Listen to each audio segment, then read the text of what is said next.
அனைவருக்கும் வணக்கம். இப்போ திருச்செந்தூர் மாசி திருவிழா நடந்துக்கிட்டு இருக்குது. இன்றைக்கி 5ஆம் திருவிழா. அதாவது நாகர்கோவில் ஏரியாவிலேருந்து பாத யாத்திரையாக நவலடி, திசைநிலை, தட்டான்படம், உடங்குடி வழியாக நிறைய பக்தர்கள் நடக்காங்க. கிட்டத்தட்ட இப்போ ஒரு 5 வருஷம் 7 வருஷமாக இது ரொம்ப ஒரு தீவிரமாக இருக்குது. ரொம்ப ரொம்ப மனசுக்கு ஒரு சந்தோஷமான விஷயம். இதில் பெண்கள் அதிகமாக கலந்துக்கிறாங்க. ஆண்கள், பெண்கள், குழந்தைகள்னு இவங்களுக்கு வழி நெடுகளும் நவலடி நம்ம திசைமலை எல்லா ஏரியாவிலும் சாப்பாடு, இட்லி, தோசை, மத்தியானம் சாப்பாடு, தண்ணி பாட்டில், கூல்ட்ரிங்க்ஸ் அப்படி இப்படின்னு நிறைய பொருட்கள் கொடுக்குறாங்க. ரொம்ப ரொம்ப ரொம்ப ஒரு சந்தோஷமான விஷயம்.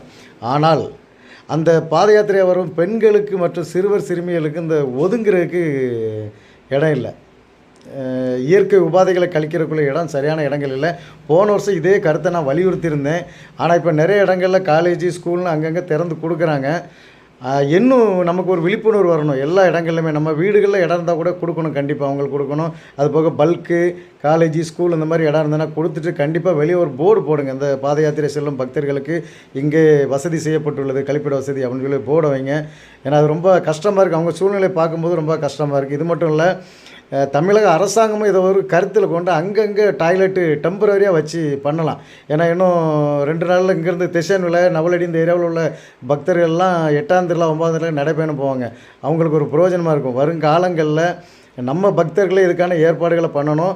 தமிழக கவர்மெண்ட்டும் இதுக்குள்ள நடவடிக்கை கண்டிப்பாக எடுக்கணும். நன்றி.